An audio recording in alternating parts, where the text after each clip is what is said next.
Salut à tous et à toutes, c'est Antoine, on se retrouve aujourd'hui pour une nouvelle vidéo. C'est un bonheur infini avant tout de vous retrouver pour une nouvelle vidéo, un nouveau podcast, une nouvelle critique, la deuxième critique de la saga Harry Potter, après Harry Potter à l'école des sorciers. Nous passons maintenant à Harry Potter et la chambre des secrets. Qu'est-ce que j'en ai pensé? Quel est mon avis? Avant de vous le donner, merci pour vos retours. Merci d'avoir regardé la première critique. Et si vous souhaitez ne pas louper pardon, les prochaines critiques qui arriveront, donc des 5 prochains livres, il en reste 5 après celui-ci, n'hésitez pas à vous abonner à la chaîne. Petite précision encore une fois, que je ne sais pas si je l'ai dit dans la première critique, ma chaîne ne tournera pas autour de Harry Potter, c'est uniquement pour le projet de l'été, et ça s'arrête là malheureusement, enfin malheureusement, ça s'arrête là, peut-être que des opportunités s'offriront à moi qui feront que je continuerai des critiques de livres, ou que je parlerai plus de l'univers Harry Potter, mais en tout cas pas sur cette chaîne. Cette chaîne c'est uniquement un petit projet d'été comme ça pour faire redémarrer la chaîne, et que j'avais envie de mener. Voilà, voilà. Je vais, petite présentation du livre. Harry Potter, la chambre des secrets, c'est un livre écrit par J.K. Rowling, édité chez Gallimard Jeunesse pour la collection Folio Junior, toujours. Je vais vous lire le résumé, la quatrième de couverture, donc c'est parti. Une rentrée fracassante en voiture volante, une étrange malédiction qui s'abat sur les élèves. Cette deuxième année à l'école des sorciers ne s'annonce pas de tout repos. Entre les cours de potions magiques, les matchs de Quidditch et les combats de mauvais sorts, Harry et ses amis, Ron et Hermione, trouveront-ils le temps de percer le mystère de la Chambre des Secrets? Quel est mon avis sur ce deuxième livre? J'espère que vous appréciez que quand je lis les quatrièmes de couverture, pardon. En tout cas, moi j'aime bien, c'est plutôt sympathique. Ça m'entraîne un peu à bosser la voix, etc., à mettre de l'émotion dans ce que je dis. Bref, c'est pas le sujet, je critique. Dernière précision, je critique l'objet livre, la saga littéraire, je ne critique pas l'adaptation. Dire un mot de l'adaptation, simplement, c'est une adaptation que j'ai beaucoup aimée. J'aime beaucoup le deuxième film, et c'est un de mes films Harry Potter préférés, si ce n'est mon préféré. Je ne sais pas, en tout cas c'est top 3 minimum. Donc voilà, c'est le seul moment de l'adaptation dont je parlerai. Après, je ne parle maintenant que de la saga littéraire et que du livre en lui-même. Est-ce que j'ai aimé le livre? Pas trop. Après une très bonne première impression, j'avais même mis 7 sur 10 au premier livre. Malheureusement, là, c'est un livre beaucoup moins bon. Et preuve en est, chose que je n'avais pas remarqué avant de fignoler la critique, l'éditeur, en fait, l'éditeur, donc Folio Junior, Gallimard Jeunesse, met un petit avis au-dessus, sur la quatrième de couverture, au-dessus du petit résumé, il y a quelques lignes d'avis, l'avis de l'éditeur un petit peu. Et ça se ressent en fait par rapport au premier. Donc je vais vous lire le petit avis de l'éditeur dans le premier livre. Donc c'est amitié, surprise, danger, humour. Harry découvre ses pouvoirs et la vie à Poudlard. Le premier tome des aventures du jeune héros vous ensorcelle aussitôt.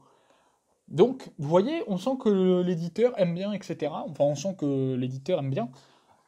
Ça dénote complètement avec le petit avis de l'éditeur du second livre, et c'est en accord en fait avec le mien, vous verrez.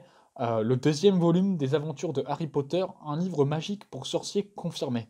On sent qu'il n'y avait pas grand chose à dire, qu'ils ont voulu mettre une petite phrase de vente comme ça pour dire allez-y, achetez le livre, c'est plutôt sympathique, mais qu'au final ils n'ont pas tant aimé que ça, et je peux les comprendre. Le livre est pas très bon en soi, en tout cas beaucoup moins bon que le premier malheureusement.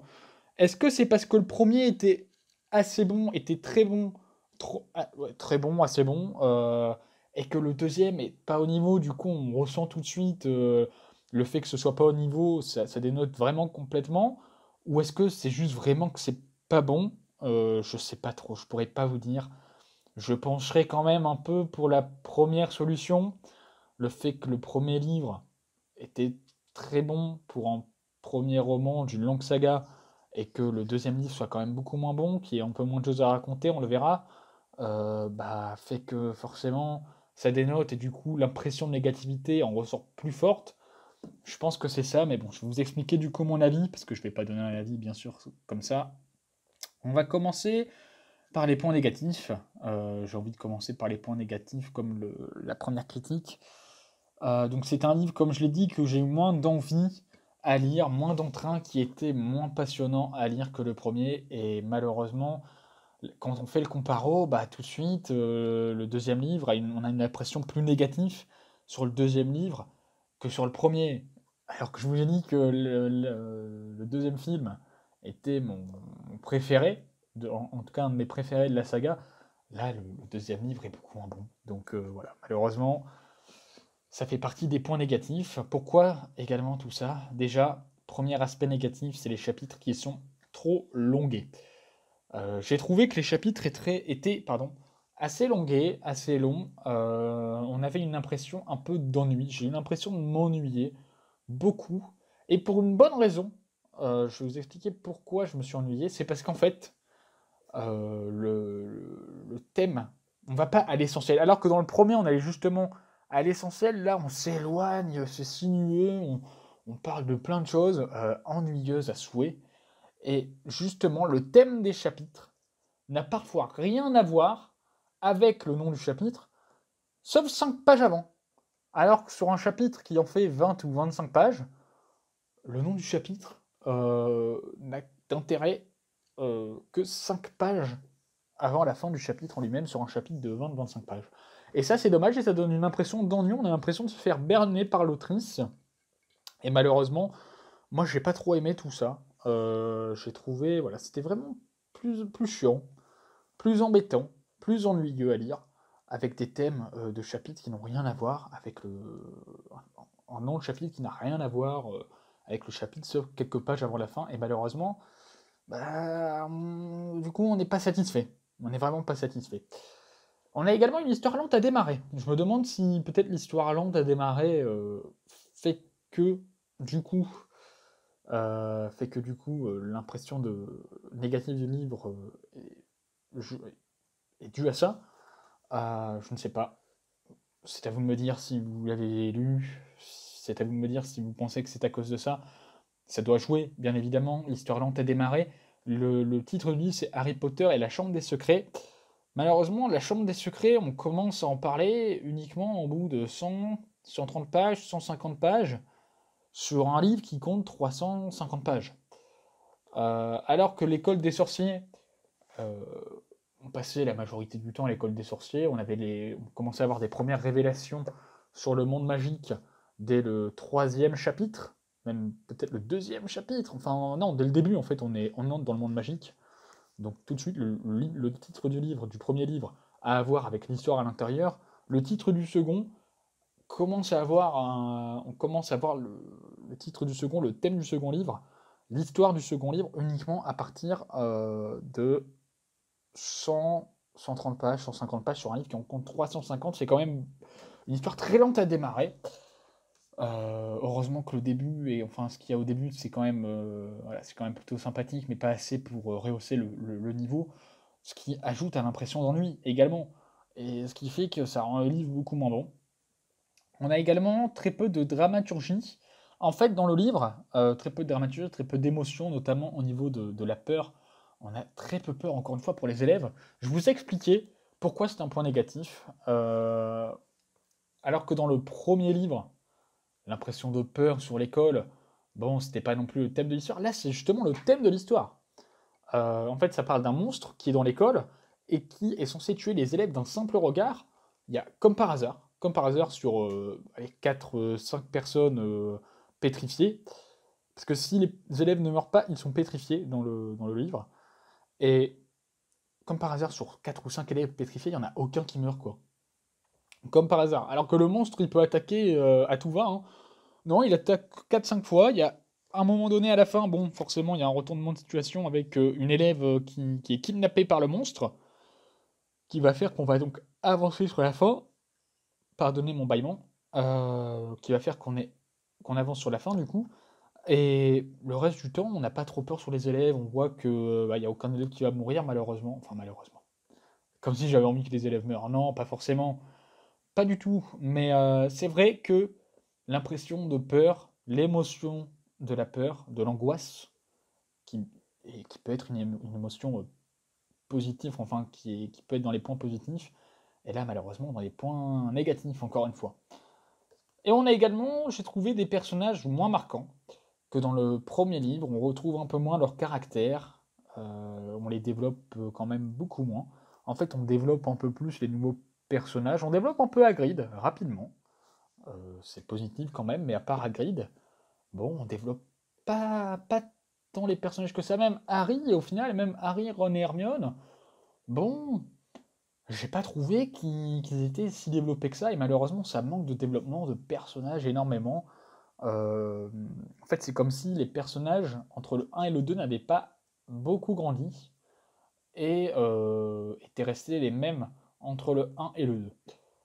Donc malheureusement, c'est dommage. Le seul personnage qu'on développe un peu, c'est Hagrid, comme je l'ai dit. Et on découvre deux autres personnages qui vont être quand même plutôt bien dans l'histoire, vous allez voir. Et malheureusement, bah, tous ces points mis bout à bout fait qu'on a une impression vraiment négative du livre, parce qu'en fait, ça dure toute la durée du livre, tout ça, comme je vous le dis. Et encore, ça durait qu'un seul chapitre. Bon, je pourrais vous dire, c'est pas des points très, très importants, ou en tout cas, c'est... Voilà, la note va être rehaussée, mais là, comme ça dure tout le roman, c'est cette impression longuette, les chapitres qui n'ont... les chapitres élongués, les thèmes, les noms de chapitres qui n'ont rien à voir, sauf à la fin, c'est assez régulier, j'ai trouvé. Le fait qu'on n'a pas peur, l'impression de peur sur les élèves qui est quand même, bon, pas trop présente, ou en tout cas moins présente, bon, bah, c'est quand même plutôt dommage, et ça dure tout le roman. Euh, tout ça mis bout à bout fait que on a une impression négative en sortant du livre quand même, j'ai l'impression. En revanche, il y a quand même des points positifs. Attention, j'ai relevé 4 points positifs, donc pour 4-5 points négatifs, il y a 4 points positifs, donc c'est un livre vraiment 50-50 en fait, hein. Donc, un des points positifs, notamment deux personnages. Le premier point positif, ça concerne Gilderoy Lockhart. C'est un très bon personnage, un nouveau personnage de l'histoire, du livre, qui va malheureusement, je pense, être là uniquement, vu la fin du personnage, va être là uniquement dans ce livre. Heureusement, peut-être, sinon ça aurait pu être trop pour les prochains, malheureusement. Ou heureusement, je ne sais pas. Mais là, Gilderoy Lockhart, c'est vraiment un très bon personnage, j'ai trouvé, bien écrit. En fait, c'est un personnage très prétentieux, très imbu de sa personne, mais c'est le ressort comique du livre. Il nous fait rire à chaque apparition, chacun de ses passages, on rit, et du coup, ça nous apporte de l'émotion. En fait, pour qu'un livre nous marque, et donc soit positif dans notre lecture, il faut qu'on ait de l'émotion quand on lit. Et le ressort comique, l'émotion drôle, c'est Gilderoy Lockhart qui nous la donne, et il est présent régulièrement dans le livre. Donc ce qui fait qu'on rigole assez régulièrement. C'est un livre plus drôle que le premier, j'ai trouvé. Alors que normalement, ça devrait être un livre qui fait un peu plus peur, plus noir, on le verra après. Il y a quand même un ressort comique assez important, beaucoup plus important que dans le premier, j'ai trouvé. Et c'est plutôt sympathique. Le côté découverte d'un monde enfantin, je l'ai trouvé un peu moins présent. Il est quand même présent, on le ressent quand même, mais beaucoup moins quand même, un peu moins en tout cas, que le premier livre. Également, un autre point positif concernant un deuxième personnage qui est malheureusement là présent qu'à la fin. C'est le personnage de Tom Jedusor. Donc on apprend que Tom Jedusor, c'était le prénom jeune de Voldemort. Et c'est un personnage, Tom Jedusor, qui n'apparaît uniquement à la fin, uniquement dans le chapitre, je crois, chapitre 17. Je vais vous le dire exactement dans quel chapitre il apparaît. Voilà, il apparaît dans le chapitre 17, l'héritier de Serpentard, qui dure, le chapitre dure une vingtaine de pages. Et le peu de temps qu'il est présent, il apparaît également dans le chapitre 13, je crois. Ouais, c'est ça, il apparaît dans le chapitre 13, un journal très intime, mais pas, il n'est pas très marquant dans ce chapitre-là, alors que dans le chapitre 17, moi j'ai trouvé qu'il était très très marquant. On ressent avec ses lignes de dialogue, parce qu'en fait quand il est présent surtout au niveau d'un dialogue avec un Harry à la fin, dans la confrontation finale, et j'aurais aimé voir ce personnage un peu plus développé, un peu plus dans l'histoire. Et le peu de temps qu'il est là, on ressent, le peu de lignes de dialogue qu'il a, on ressent toute la froideur du personnage et le côté manipulateur. Et moi, j'ai aimé ce côté-là du personnage. Et malheureusement, il apparaît qu'à la fin. Et trop peu, c'est dommage. Mais à la fois heureusement, parce que du coup, ça nous donne envie de découvrir ce personnage, le personnage de Voldemort ensuite. On en apprend plus du coup sur Voldemort, mais on voit que même quand il était jeune, il était Voldemort était manipulateur, avait ce côté froid, et uniquement avec de la lecture, on le ressent, et moi je l'ai ressenti, et ça c'est très positif quand même. On a également un peu plus de découverte de l'univers, pas beaucoup, je vais pas vous mentir, pas beaucoup, mais on en a un petit peu.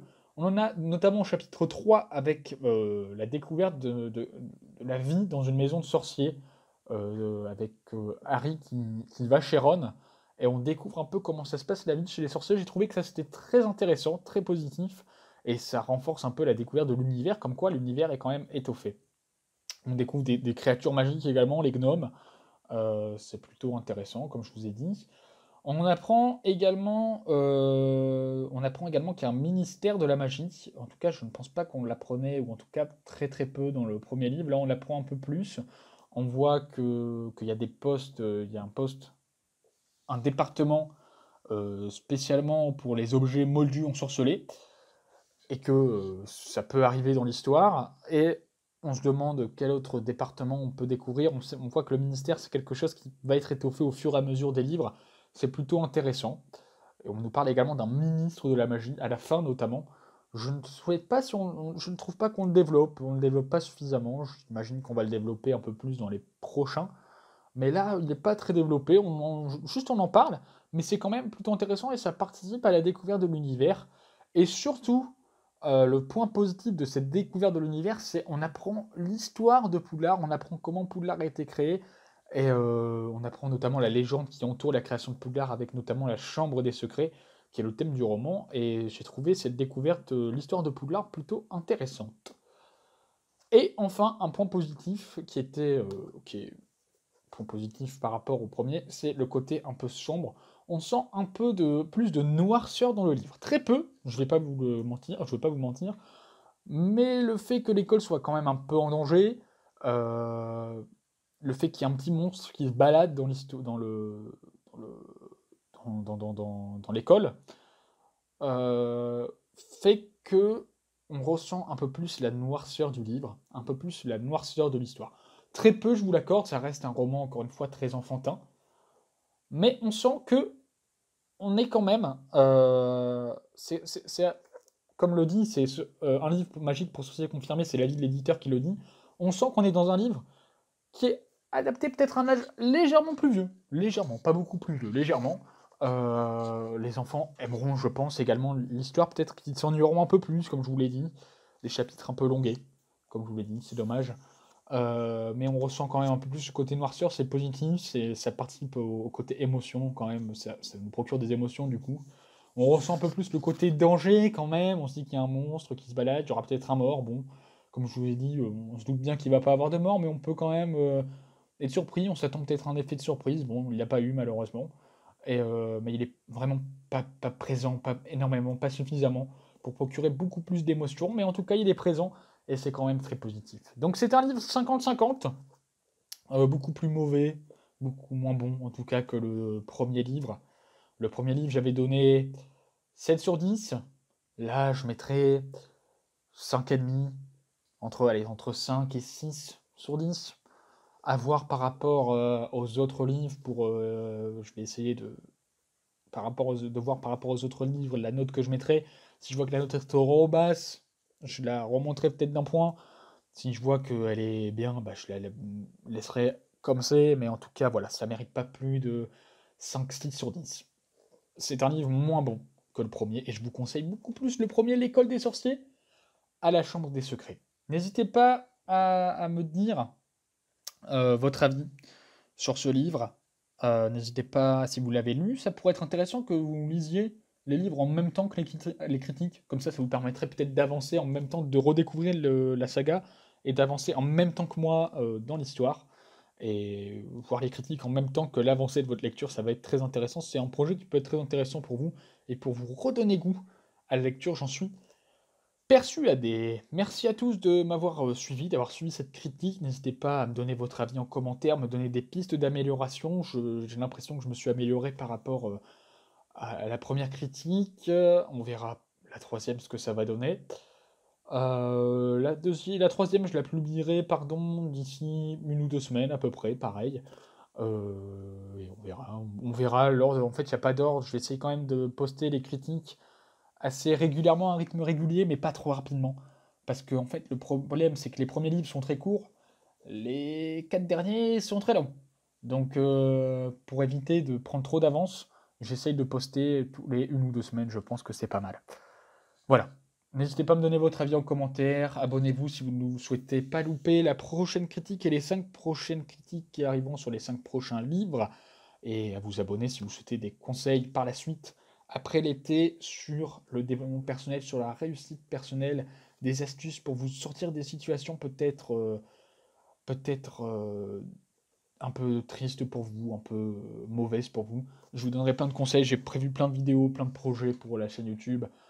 J'ai décidé de reprendre cette chaîne YouTube, ça va être intéressant, vous allez voir.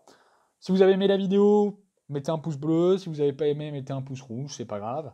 Et si vous souhaitez partager la vidéo, partagez-la, ça fera vivre la chaîne et ça me fera très plaisir.